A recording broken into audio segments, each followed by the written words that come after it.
So here's the main page for soapcalc.net, and the first thing you want to do is go up here and click on soapcalc lye calculator,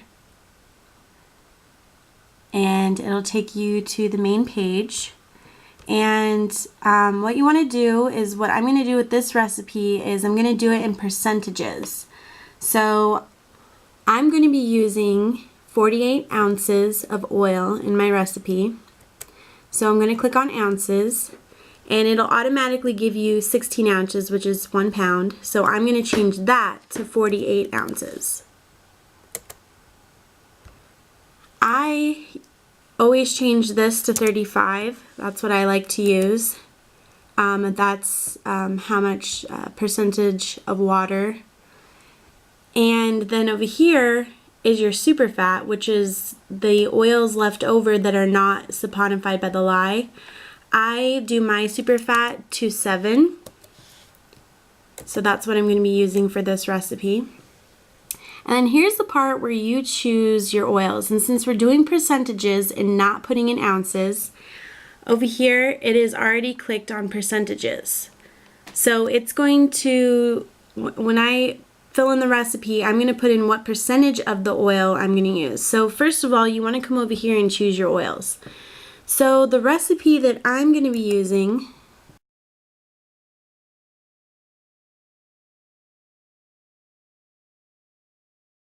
I usually just go by alphabetical order. So I'm going to be putting in the coconut oil. All you have to do is double click and it pops up here. And then put in the percentage. So it was 20%. And then next oil, actually I should have picked apricot oil first. Okay. So apricot kernel oil, double click on that. I believe it was 15%. Oh, let me double check on that. Yes. 5% castor oil. So you find that on your little list here. Put in the percentage. Let's see. I know we had some olive oil in there. I think it was 40% olive oil. Scroll down, double click. 40% olive oil. And I believe 20% palm oil. Make sure that you're picking palm oil and not palm kernel oil, if that's the one that you're using. So 20%. And so obviously it's not going to show us our ounces yet because we haven't calculated the recipe. So we go down here and we click calculate recipe. And magically it tells you how many ounces that you are going to need of each oil.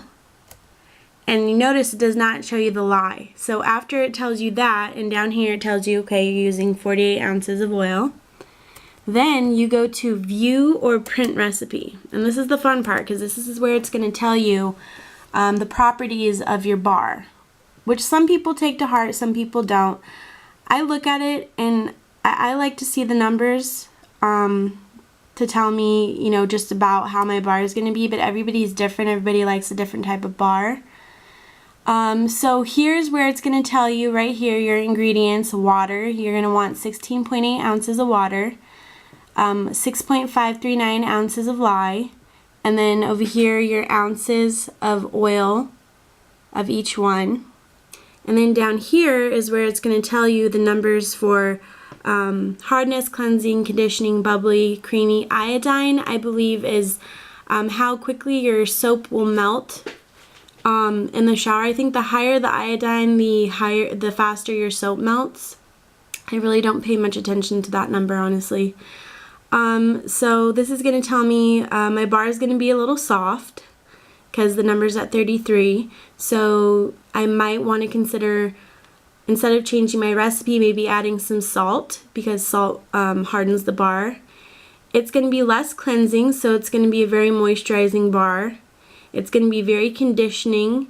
It's not going to be very bubbly at all, so you might want to add some sugar to your recipe. If you don't want to change the recipe, there's things that you can do that don't require you to change your oils in the recipe.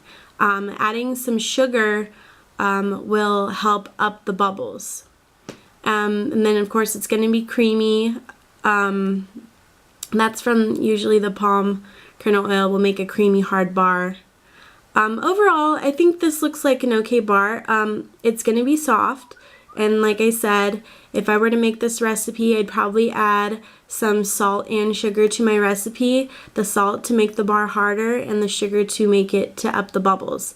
But overall, this is looks like it's going to be a very mild conditioning bar of soap.